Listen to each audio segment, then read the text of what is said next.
it's Shawnee. Welcome back. I know, I already have stuff going on, okay?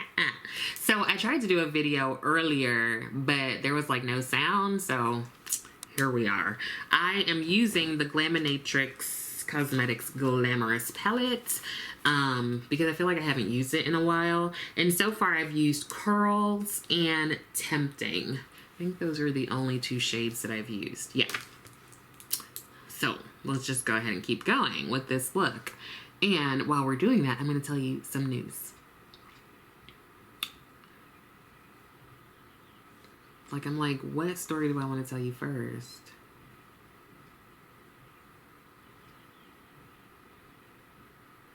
Okay, so I have this this is where I put all my like news stories that I like to talk about. So why don't we start with Jonathan in Quebec. Jonathan is a hard-working man, okay? He has 2 jobs, and he also has like a herd of cattle that he is like, I don't know what you do with cattle, but these, they're black Angus cattle. I don't know anything about livestock, but I feel like black Angus cattle, that seems like they're like the high-end part of the cattle world. So Jonathan, like I said, he's working 2 jobs. One day he gets up and he goes out to the field to like check on the cattle. So he has 75 cattle, black Angus cattle. Have I said they're black Angus? He has 75. He goes out to the field. It's empty. There's no cattle. There's not a one. It went from 75 to 0. And now Jonathan, as far as I know, is not having any sort of psychotic break or anything. It's not, he didn't make up these cattle. He didn't just, they're not just like a part of his mind that isn't reality. They were there and now they're not. This also isn't any kind of like Chris Angel, like magic trick. Somebody stole 75 cows. I don't know what's going on in Quebec, and I really don't know anything about livestock, but I do know that them cows are big. How you steal 75 cows? Yo.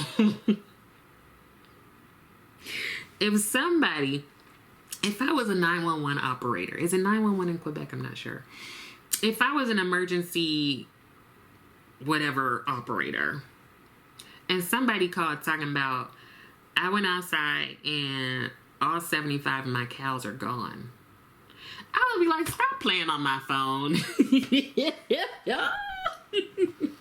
Stop playing on my phone, Jonathan, okay? Like, y'all just don't have no time. You just don't have nothing to do but waste my time. Y'all. So they're trying to find the cattle. And the people are like, the authorities, I think, or maybe it was Jonathan, they literally said, it's not like you can move them in a Honda Civic or a Toyota Corolla. Really, guy? Really, my guy? We know we can't stuff no 75 cattle. You can't stuff 1 cow up in a Honda Civic. I can try. I have one. Hey, listen, me and all my stuff barely fit in there. So they're trying to like they're trying to put the pieces together. I mean, he thinks that it happened like at night or something when he was at his second job. I just feel like that it has to be an organized operation, right? First of all, look, I don't know, right? But I'm thinking you have to herd those cattle. You probably need some like big rigs or something, right? I don't know. Maybe I'm overselling how large the cattle are, but it just seems like this is not a one person kind of thing, because it's gonna take you a lot of trips to get 75 cattle onto a truck bed, I guess. I don't know how they're gonna solve this. There's a part of it that seems a little like, Jonathan, like, stuff like that doesn't happen. Maybe it does. I don't know. I don't know livestock, the industry. And I was like, well, ooh, is it like an insurance thing? But apparently the animals aren't insured against theft. I can understand why Jonathan didn't do that, because I think you don't think that anybody's gonna come to your house and steal 75 cattle. I would probably be like, nah, I don't need the insurance for that. That premium too high anyway. Ain't nobody gonna come steal 75 cows.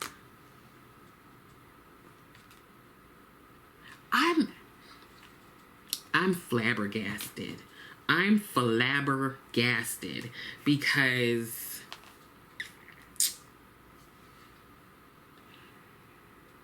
I just don't know.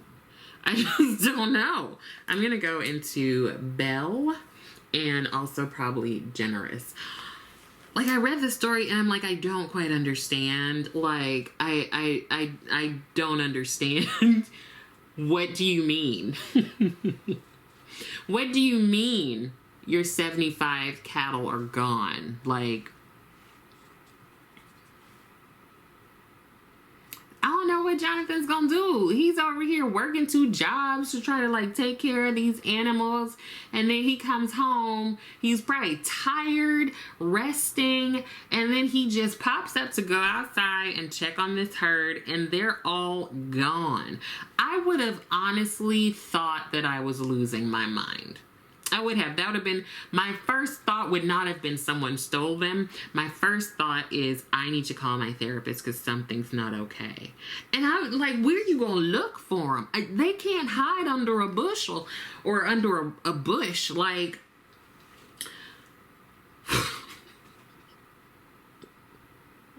it's not funny, okay? Because this is like $200,000 or maybe more of like livestock. It's probably more, right? I don't know. I don't know. Like, what do you do?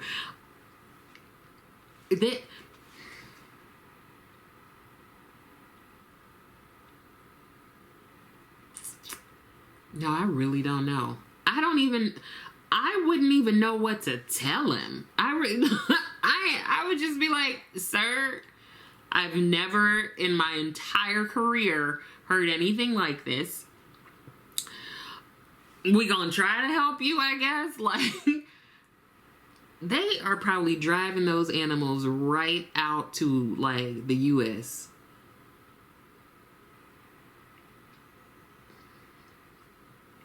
I don't even know. I can't figure that one out. That's like a riddle. Like, that's like a riddle. One that I cannot solve. I don't understand. Child, poor Jonathan. Been working his whole life. I feel bad for him. But you know who I don't feel bad for? This mariachi band in Mexico. Let me tell you why. Because I love me a good mariachi band. So there was a mariachi band and a fire breather. This sounds like a priest and a donkey walking to a bar. But no, for real, for real. The mariachi band and a fire breather. And they're in Mexico. And they are trying to figure out who has like, who can be on this corner doing their thing so that they can get tips and stuff. So apparently, like, there are just certain corners in Mexico where you get more tips and stuff, right? So you want to be in those areas with doing your, whatever your talent is. Now, I don't know who got there first. I'm not sure. I don't know if the mariachi band got there first. I don't know if the fire breather got there first. But it's 5 against 1 in terms of this like tug of war, okay? Because there are 5 members of the band and there's the one fire breather.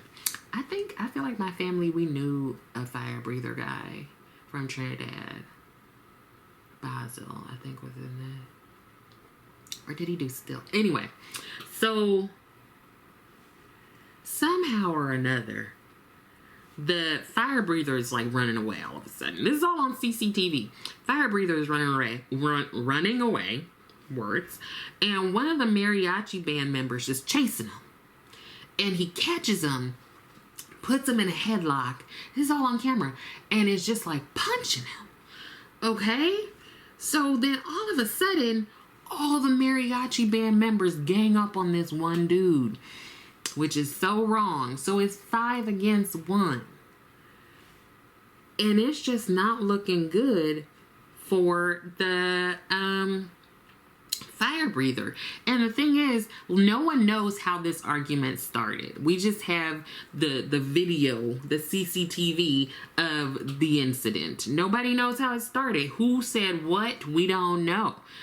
Who got there first? They didn't say. I don't know if the mariachi band got there first or the fire breather got there first. I would assume that maybe the fire breather got there first and the mariachi band was like, hey, this is our spot. I don't know. All I know is they were unfairly beating this man up. Somehow the fire breather gets up. He's able to like get away from the 5 dudes. And so, you know, his talent is fire breathing. So, you know, fire breathers, they have like sticks and stuff and they just be like, and just fire everywhere, I think. And they like swallow the fire. Okay. Home dude takes his talent and he starts breathing fire at all these 5 mariachi band members. And so, of course, they start running. Because, like, I mean, they brought guitars to a firefight, you know? Like, you're not going to win, sir. So, on the CCTV, you just see them booking it. 2 of them are on fire. Like, they're like taking stuff off and like trying to roll around and, you know, stop, drop, and roll. And they stop bothering them. I call this ingenuity. Like, he used his talent to protect himself. And what other talent do you think could have done that? This, like, maybe a knife thrower, but I don't know that I would have thought of that. I would have been like, ouch, like, you're beating me up. But, he's a genius. He's a genius. Now I wonder, who's going to have that corner now? Who is going to have that corner? Because if I was that mariachi band, I wouldn't come in fire-spitting distance of this fire breather. No, I wouldn't.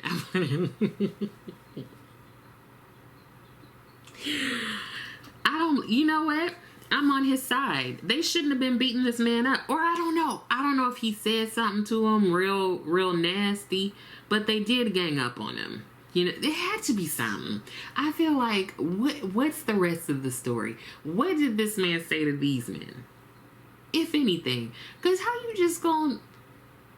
I guess we can't share the corner? Like... I don't know. Like, y'all doing 2 different things. Like, you don't think you could, like, him breathing the fire over here, y'all playing, like, a cool song to go along with it. And I guess, yeah, you'll get fewer tips.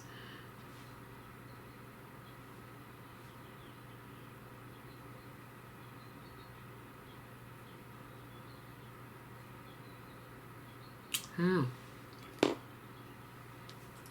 But the best news story I've recently come across highlights, just like exemplifies the level of petty that I aspire to. Just listen, this one took me all the way out. So there's this older man. He has 3 kids.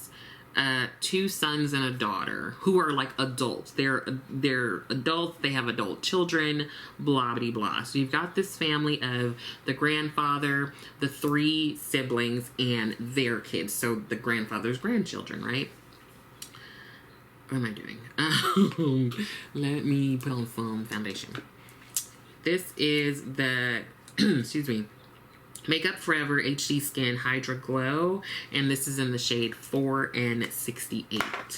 And I'm going to use my Danessa Myricks brush. So, unfortunately, the man passes away. And before that, one of the sons, so remember he has 2 sons and a daughter, one of the sons passed away. So when the grandfather dies, you know, everything is gonna be split, right? And so the son who passed away, he has 5 daughters. So they're thinking, oh, so since our father isn't here, like, so we're gonna get the share. We're gonna get his third of it, right? They thought wrong. Now this man left behind like $300,000. And he did give the granddaughters a little bit of the money, but like significantly less than they thought they were getting. And the rest of it was split, like in the will, between his, you know, surviving son and his daughter. You know how much this man left for these granddaughters, each of them? Keep in mind, they never visited him, nothing. He left them $50 each. Oh my God, that is ingenious. Oh, that is the best FU I have ever read about. Dude, somebody up in heaven high-fiving him, okay? They were like, teacher class, Petty 101. Like, what lawyer drew this up? Because unfortunately, I would just be waiting until I can like talk to these people about this will. It gets worse, better. I don't know. It depends on how you're looking at it. I mean, so the other 2 kids, his other 2 children, surviving children, they got the rest of the money that he left. That 300. No, I'm sorry. It's 500,000. Snap. It's 500. They wasn't 300,000. It's 500,000. Okay. I'm trying to figure out what was Mr. Man doing in his life. How he got all that money? Anyway, so his son and daughter get the rest of it, just split down the middle, and they also get a $450 apartment. $450,000 apartment. I know numbers. So he has a $500,000 like inheritance for them, splitting it $250,000, and then the $450,000 apartment flat thing. And the granddaughters are pissed. They are pissed because they're like, we should have gotten our father's third of it, right? They are upset. So you know what people do when they're upset? They sue. So they sue, I'm guessing, for their share that they believe that they deserve. And the reason that our, you know, petty king didn't leave them anything or didn't give them their father's share is he was like, they don't even visit me. Like, and the thing is, the original will split it evenly across the 3 siblings, so they were each gonna get a third. And so I'm assuming that initially, once the one son passed away, that it was gonna go to the kids, his kids, the grandkids. I would have thought so too. But how you gonna not visit me for who knows how long? And then you expect to get some of my money. So obviously at some point he revised and updated his will. That's what he did, I assume. And I don't even know that I would think. I think that I would just be like, they don't get nothing. But where the petty comes in is where he's like, give them $50 each.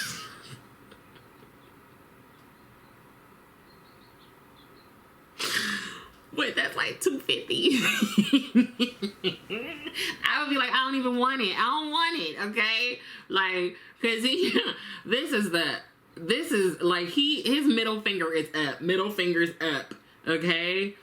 Because this is calculated. How you gonna think about, you know what, when I get up out of here, I don't want these bitches to get nothing. You know, actually, I'll give them something. Oh, I would have rather I didn't get nothing. Like at all. Don't give me nothing. Because this is offensive.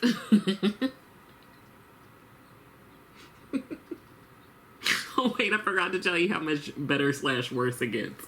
So they sue, right? They're like, we should be getting some of this money, even though we didn't visit this man at all. He's blood, okay? We should be getting his money.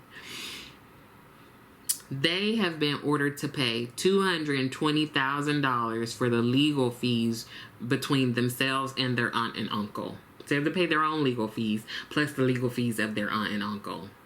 They have to pay $220,000.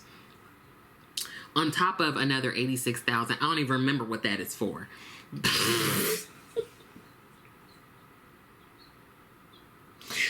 So you're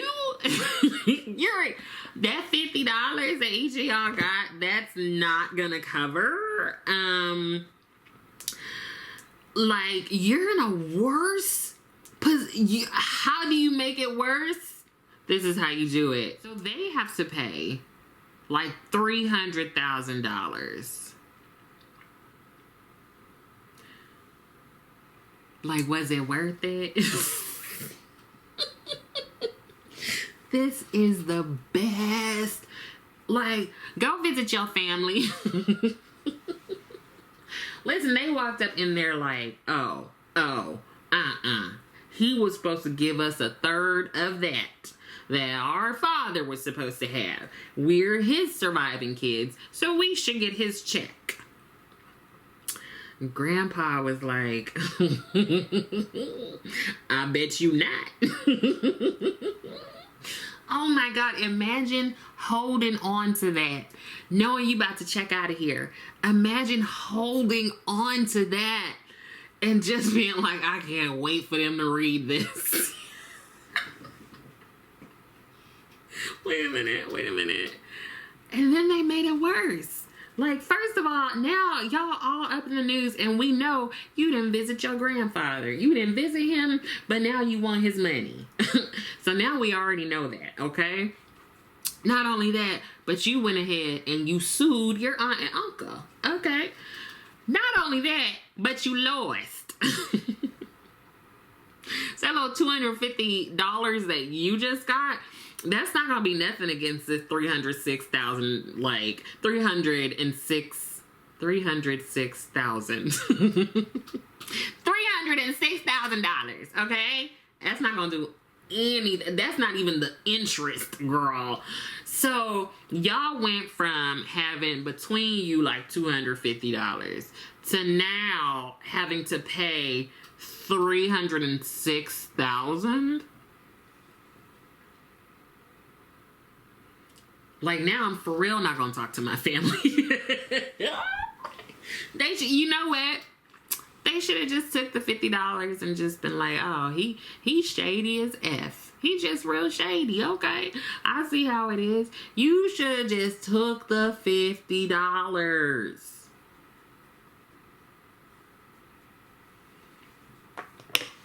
And apparently the family is just estranged now. Of course.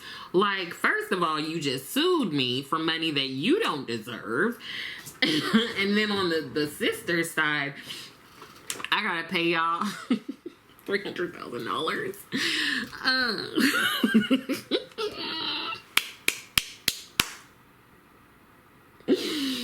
my last story because I feel like this is connected. I would like to know how the grandfather came up with this. Was it his idea? Was it his lawyer's idea? Like, I'd be, you know, I don't have nothing, no inheritance to leave nobody. Like, you'd be hard pressed to get that $50, first of all. So, I think Pastor Paul in Zimbabwe could actually help me with talking to the grandfather. Let me tell you how. Pastor Paul in Zimbabwe, he started his own church, his own like ministry, right? And he, there's a video. I love when there's video evidence. So there's a video of him, like it's a big old church service. Look like it might be a revival or something. People falling out and all this stuff. And all of his services, I've watched a couple of clips, right? And Pastor Paul is like, he could do all this stuff. He could raise the dead. He could walk on water. He's like, I got you. I can do it all. Now, okay. Maybe you have some sort of like great sleight of hand things that you can do. But here is where I'm like, you playing with stuff. You playing with stuff. Let me tell you how this went. It was a church service. Pastor Paul is in his nice like 3-piece, like a blue, nice colored suit, nice fit. You just know he gets his stuff altered to his specifications. Pastor Paul has the mic in one hand and a phone in the other. So here's Pastor Paul in the middle of the service. Hello? Is this heaven? Oh, okay. God, what do you want me to tell them? Okay, like what else, Papa God? Oh, yeah, Papa God. Yeah. Pastor Paul said he got a direct line to Jesus, to the Lord. He has a direct line. Child.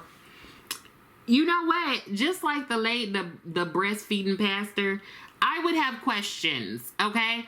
Pastor Paul, put it on speaker. Put it on speaker, Pastor Paul.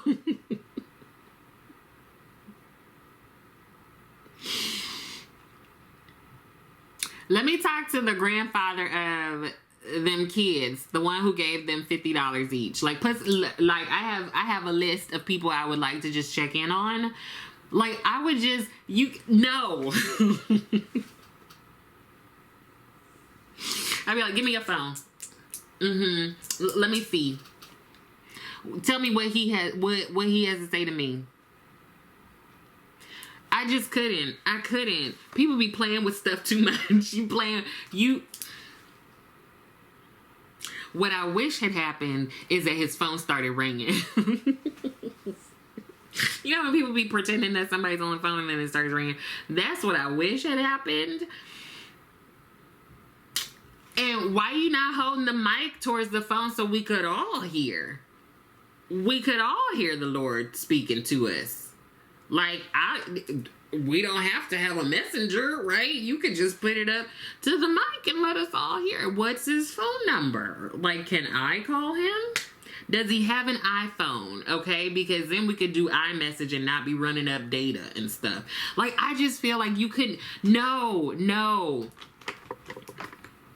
I believe a lot of things.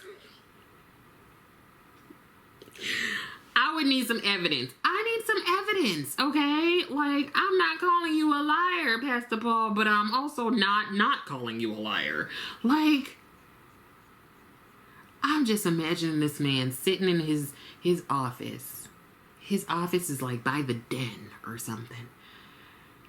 Just thinking of, what can I tell these people on Sunday? I already walked on water.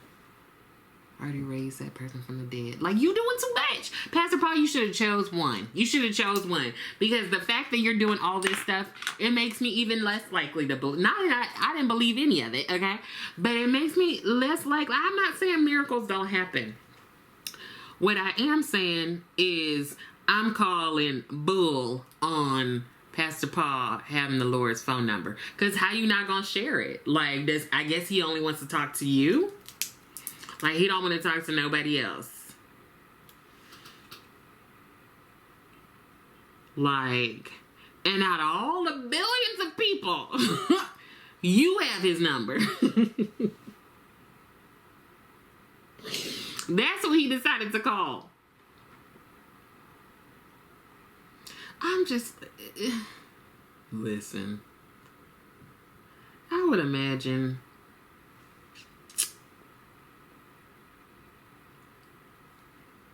I don't even know. I don't even know.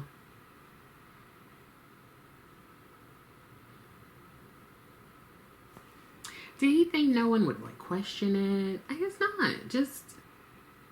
And people over here falling out. Y'all.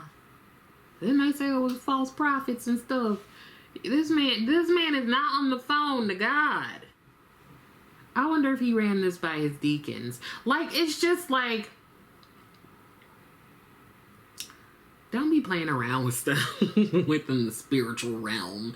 Just don't be playing around. Like, child. But if it was something, like, I have a list of people I would just like to be like, hey, girl, what's going on? And I would want to talk to this grandfather and be like, you're an icon, sir. We all bow down. You're an icon. Okay, y'all, here's the finished look. I decided to change out of my dress because I didn't like how it was going with the look. I don't even know what this is. This is just stuff on my face. Anyway, please let me know your opinions. So we had Jonathan and his stolen cattle. What was the Mariachi band and the fire breather. Then we had Grandpa, Moneybux. And then we had the direct line to Jesus with Pastor Paul. Anyways, I hope that some of this was helpful, and I also hope that you're continuing to take care of yourself. I would love it if you liked the video, and I would love it even more if you subscribe to the channel. Thank you so much for watching, and I will see you next time.